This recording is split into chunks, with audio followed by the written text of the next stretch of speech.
Selamat sore pemirsa, Presisi Utama kembali hadir untuk Anda edisi Selasa 10 Juni 2025. Dan selama 1 jam ke depan kami telah menyiapkan sejumlah informasi terkini. Bersama saya Pribda Faisal Ridho, kita lihat dulu 3 berita utama sore ini. Polri beranjang sana kepada Warakawuri, Nyonya Meriati Hugeng. Anjang sana ini merupakan rangkaian rutin menjelang Hari Bayangkara ke-79.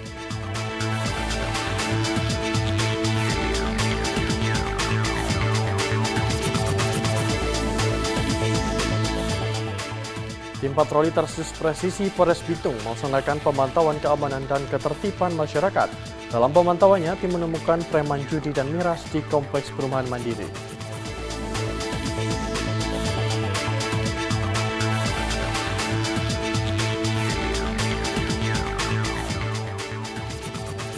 Sejumlah pejabat utama Mabes Polri memberikan pembekalan ilmu dan moral kepada mahasiswa STIK Lemdikat Polri Strata 1, 2, dan 3.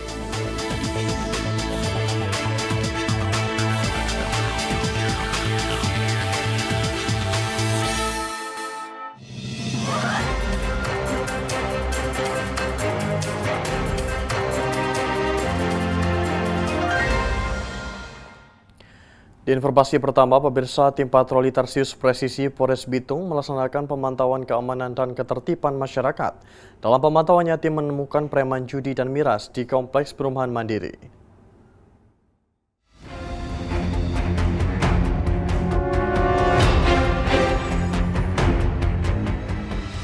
Tim patroli Tarsius Presisi Polres Bitung telah mendapatkan laporan dari warga bahwa ada sekelompok remaja yang sedang mengkonsumsi minuman keras sambil berjudi di Kompleks Perumahan Mandiri Kota Bitung, Sulawesi Utara. Menurut keterangan para warga, aktivitas ini sering kali terjadi, namun warga tidak berani menegur sekelompok remaja tersebut. Tim patroli Tarsius Presisi Polres Bitung langsung menggerebek mereka dan mengamankan sejumlah barang bukti seperti sejumlah uang, kartu domino, dan botol minuman keras jenis cap tikus. Tim langsung membawa pelaku ke Polres Bitung untuk penyelidikan lebih lanjut. Dari Humas Polres Bitung melaporkan untuk Polri TV.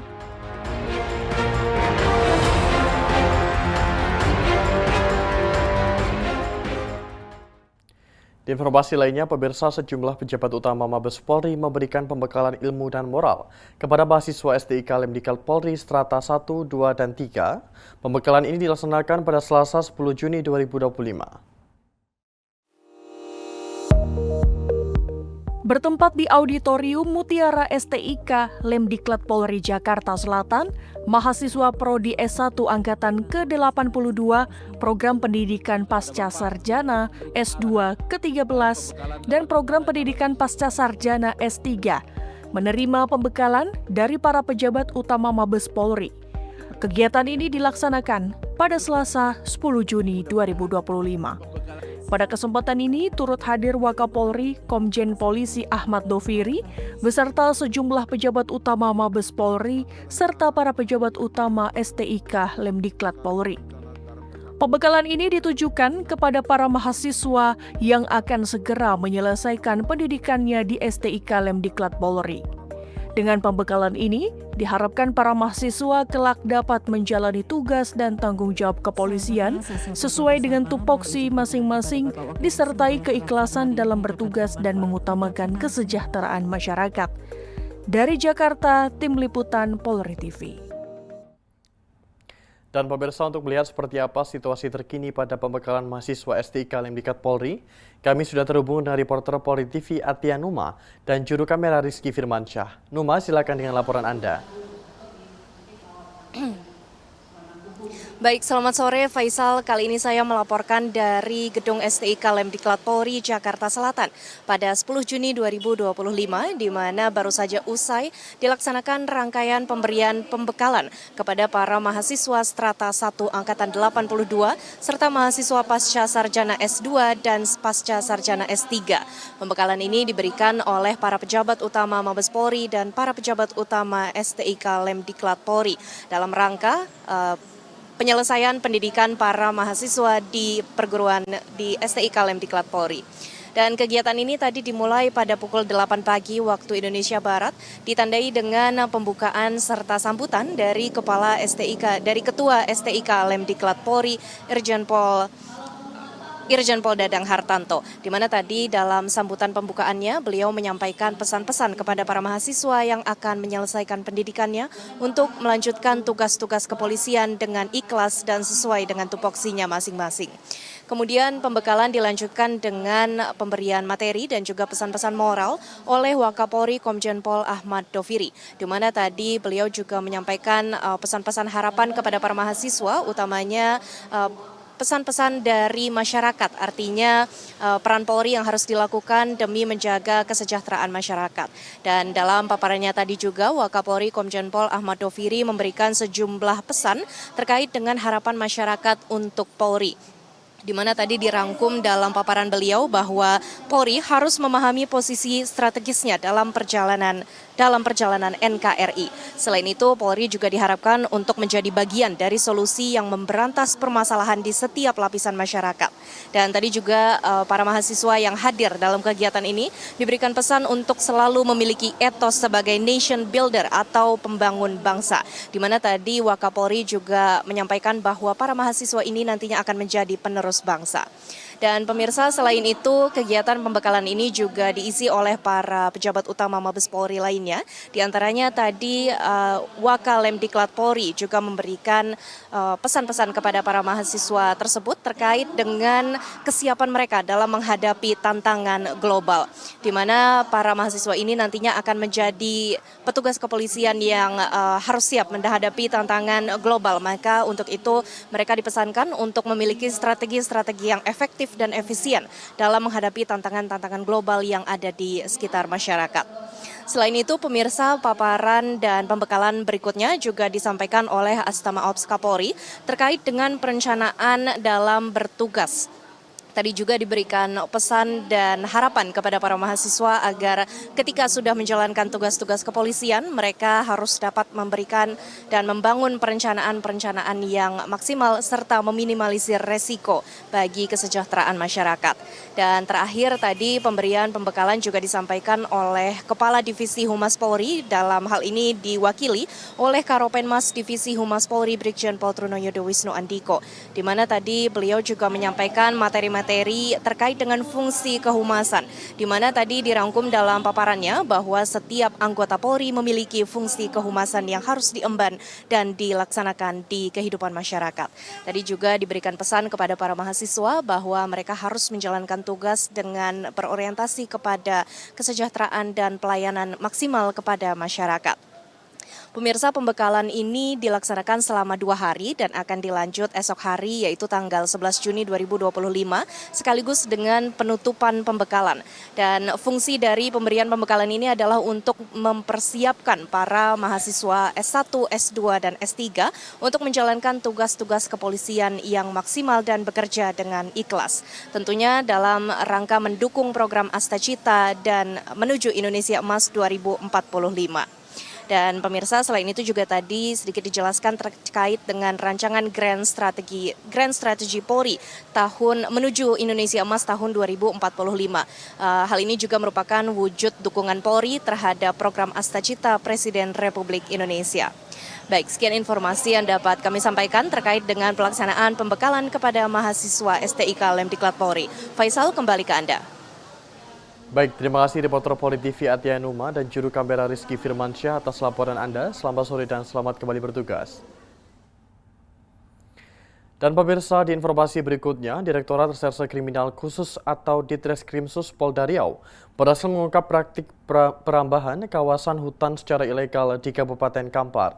Dalam operasi penegakan hukum ini, 4 orang tersangka diamankan karena diduga mengelola kebun kelapa sawit tanpa izin di dalam kawasan hutan produksi terbatas dan hutan lindung Siabu yang berada di Desa Balung, Kecamatan 13, Koto Kampar.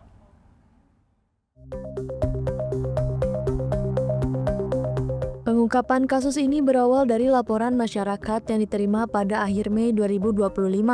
Menindaklanjuti informasi tersebut, tim Subdit 4 Tipiter Ditreskrimsus Polda Riau melakukan penyelidikan intensif dan menemukan adanya aktivitas perkebunan kelapa sawit secara ilegal di dalam kawasan hutan negara.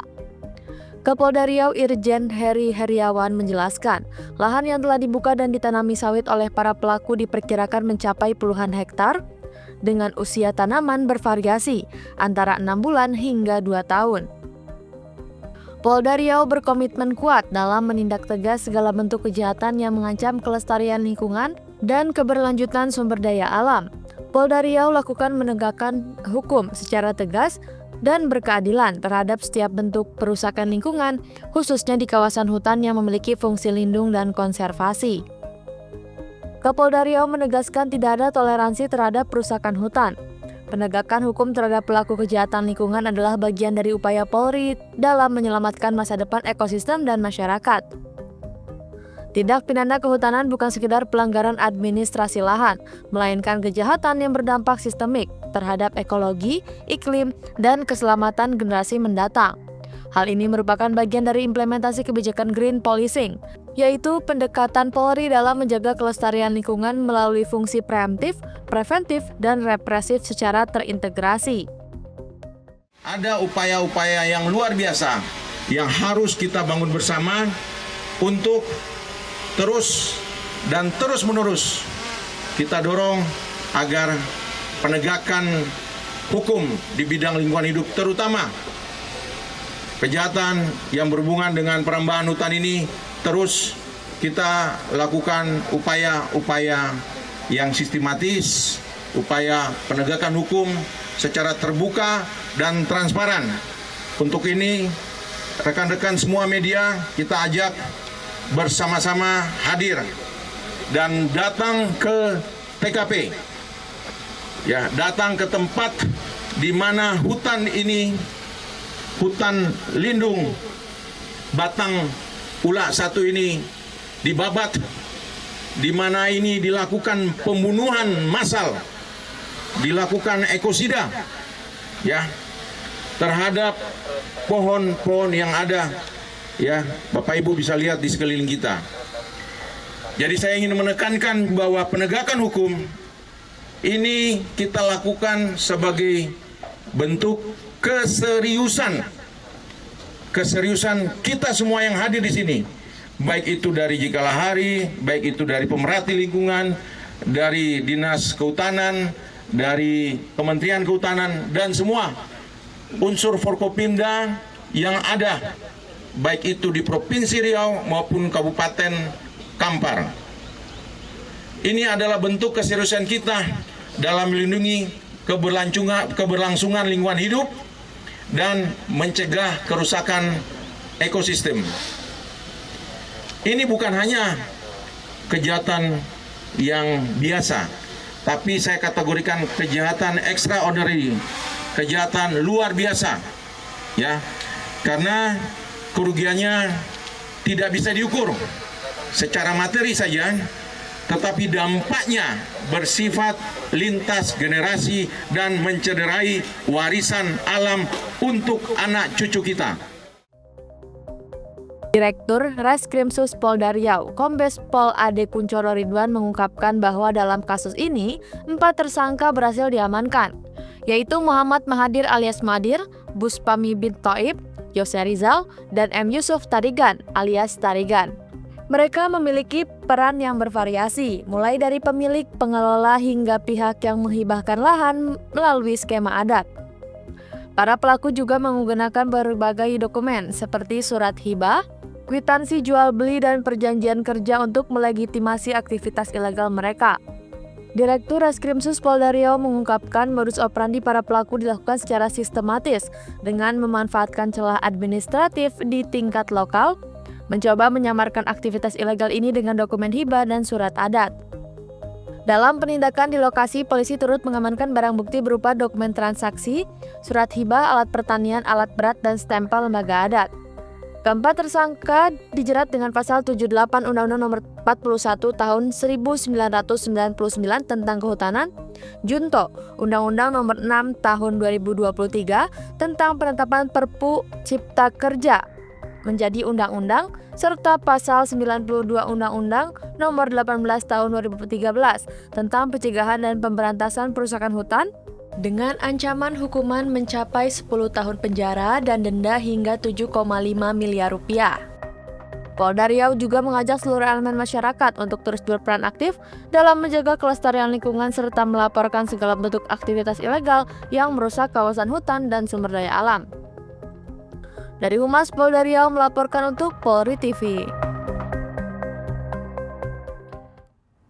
Pemirsa, kami akan segera kembali usai jeda berikut ini.